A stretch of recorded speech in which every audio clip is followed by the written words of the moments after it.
행복한 인생 멘탈 릴리스 챕터 8 마지막 8번째 영역은 그 소셜 릴리스. 지난 시간 이 첫 번째 테마에서 넘치면 주고 부족하면 나누라 이어서 두 번째 테마는 선행은 연기처럼 사라지지 않는다입니다. 이 선행은 연기처럼 사라지지 않는다. 이것은 불경에 나오는 얘기입니다. 법구경에 나와 있는 그 말 중에 문구 중에 이제 하나인데, 우리가 이제 좋은 일을 행하게 되면 나중에 이것이 무엇으로 전환되는가 하게 되면 바로 평판으로 전환되게 되어 있습니다. 그래서 항상 지금 PT에서 보듯이 선행을 선행하라 하는 거예요. 선행을 선행하라 하는 것은 좋은 일을 행하는 것을 이 착할 선, 좋을 선 이런 선에서 먼저 선으로 가는 거죠. 먼저 선행하는 거예요. 선행을 선행하라 하는 거를 한번 우리가 염두에 두면서, 이 선행은 연기처럼 사라지지 않는다. 뭐 어떻게 보게 되면 관념적으로 들릴 수도 있는데, 이 선과 악은 때와 장소를 가리지 않는다는 사실입니다. 그래서 실질적인 이제 선행, 소셜 랠리스는 선의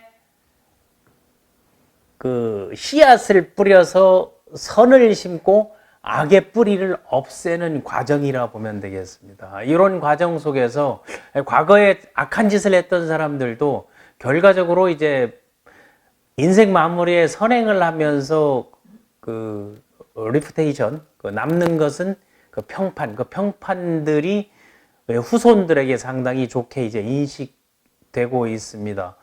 최선을 다하는 삶, 그게 바로 이 선을 지키는 삶입니다. 그래서 최고의 노력과 가장 좋은 선택, 최고의 노력을 한다, 가장 좋은 선택을 한다, 이것을 다른 말로 하게 되면 최선이라는 얘기입니다. 그래서 우리 어릴 적부터 뭐 do your best, do my best 이제 많이 들어왔잖아요. 최선을 다하라는 것은 최고의 노력을 하고 그리고 가장 좋은 선택을 하는 분별력도 갖고 있어야 된다는 겁니다. 그냥 대충 하다가 최선을 다했다는 것보다 그런 절차를 밟는 거, 최선을 다한다는 것은 뭐 질문도 해보고, 다음 공유도 해보고, 다음 문의도 해보고, 아니면 열정도 펼쳐보고, 모색도 해보고, 강구도 해보고, 동참도 시켜보고, 이런 모든 최고의 노력을 다하는 그런 최선을 다하는 삶은 바로 우리가 말하는 그 선을 지키는 거. 나쁜 일에 열정을 다하는 게 아니고 좋은 일에 열정을 다하는 거죠. 그 바탕에는 바로 이 저스티스, 정의와 그리고 사랑과 이 자비가 항상 이제 함께 해야 돼. 이 세 가지 마인드를 갖고 우리가 선택을 해야 된다는 겁니다. 선행은 연기처럼 사라지지 않는다. 뭐 지금부터 한 190년 전, 거의 한 뭐 200년 전이라고 이제 얘기할 수 있는데, 그 미국의 철강왕 앤드류 카네기가 그 기부와 나눔의 이제 철강왕이라고, 지금 그 카네기 메달을 수여하고 기부 철강을 할 수 있는 거를, 기부를 할 수 있는 거, 기부와 나눔의 왕이면서 미국에는 왕이 많습니다. 뭐 철강왕, 뭐 석유왕, 철도왕, 이런 사람들이 공통점이 보게 되면 대체로 미국에서 발행하는 우표의 모델이 된다라든가 후손들, 후세대들에게 이제 선한 영향력을 이제 펼친 사람들이죠. 그들의 그 삶의 과정이 다 순탄하지만은 않았거든요. 그래서 앤드류 카네기 같은 경우는 1935년에 태어나서 1919년 우리가 김이 그 독립 3.1 운동하는 해에 이제 돌아가셨는데, 원래 이제 미국 출신이고 스코틀랜드 출신이죠. 거기 덤펌님에서 태어났는데 초등학교 4학년 이상을 못하, 초등학교 4학년 때 중퇴를 했습니다.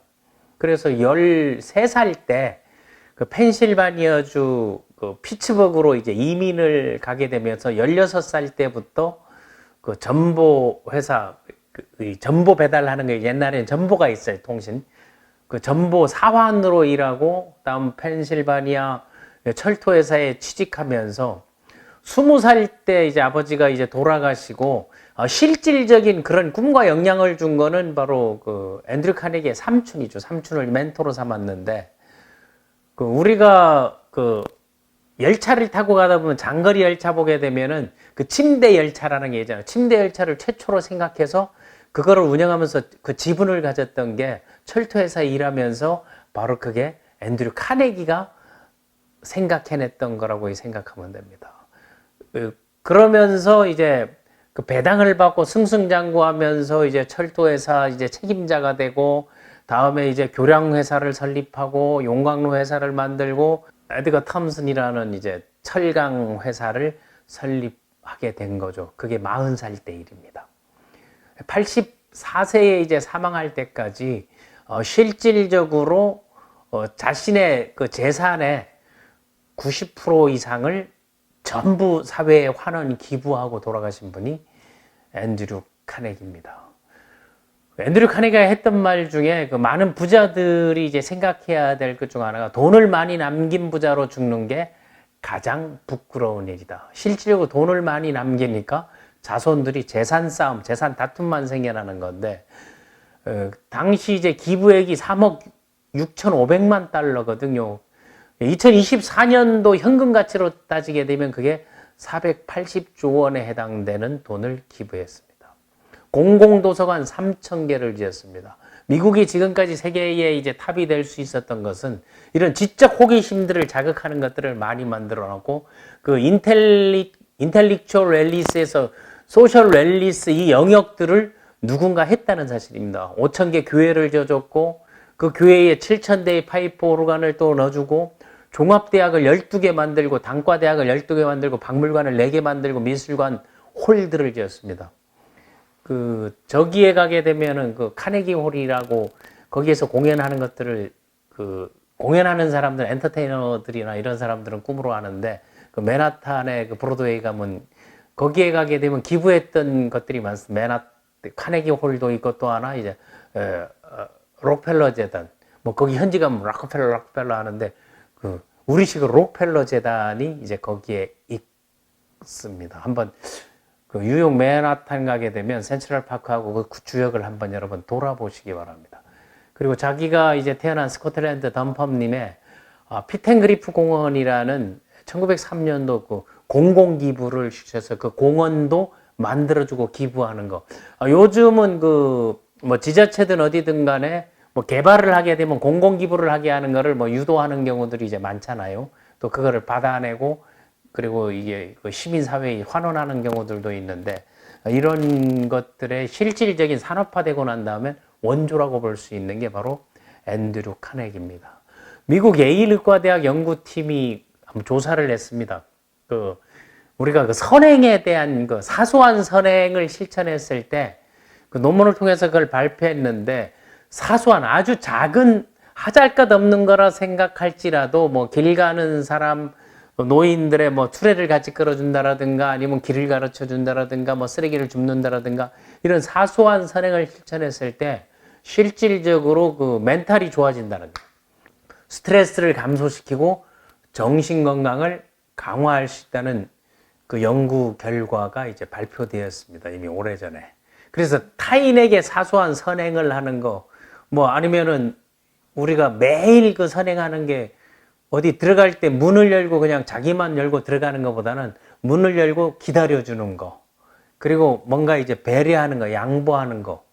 또 누군가 어떤 일을 할 때 옆에서 서포트하고 도와주는 거.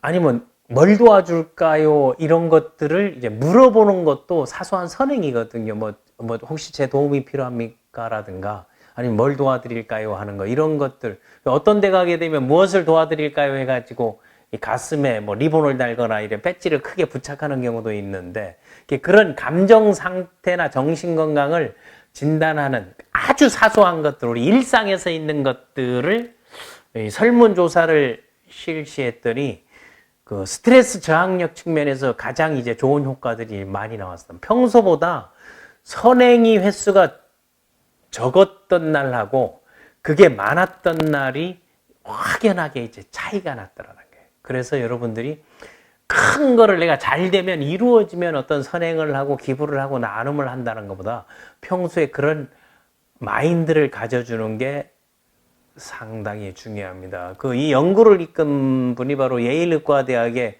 그 에밀리 안셀 박사인데 선행이 긍정적 효과가 그 설문에 참가한 사람들 사이에 그 강하고 일관되게 나타난 점이 바로 스트레스를 받으면 기분이 나빠지고 정신건강도 악화되는데 이럴 때 타인을 위해서 뭔가를 했을 때 사소한 선행을 했을 때 그 선행을 베푸는 것이 스트레스 해소에도 도움이 되고 자기 자존감도 높여주고 또한 그 저항력, 스트레스의 저항력이 생겨난다는 겁니다. 사람 자체가 긍정적으로 변한다는 것들을 이제 연구 결과로 발표했습니다. 그 소셜 웰니스에서는 이런 사례나 이런 것들을 가볍게 터치하면서 뭐 어떻게 하라 해서 이루어지는 거는 늘 강조하지만 내가 사회적으로 기여할 수 있는 게 어떤 것들이 있는가, 그리고 사회적 책임을 다하는 거, 뭐 기업은 기업이 사회적 책임이 있고 가장은 가장으로서의 책임이 있고 또 하나 가족은 구성원으로서 조직원으로서 그런 자기 역할들을 찾아주는 거. 그게 바로 소셜 웰니스를 우리가 향하는, 긍극적으로 소셜 웰니스를 향하기 위해서는 우리가 할 수 있는 것들을 찾아내고 그들의 사례들을 하나하나 다음 시간에는 줄 것이 있는 참부자의 삶에 대해서 함께 하도록 하겠습니다.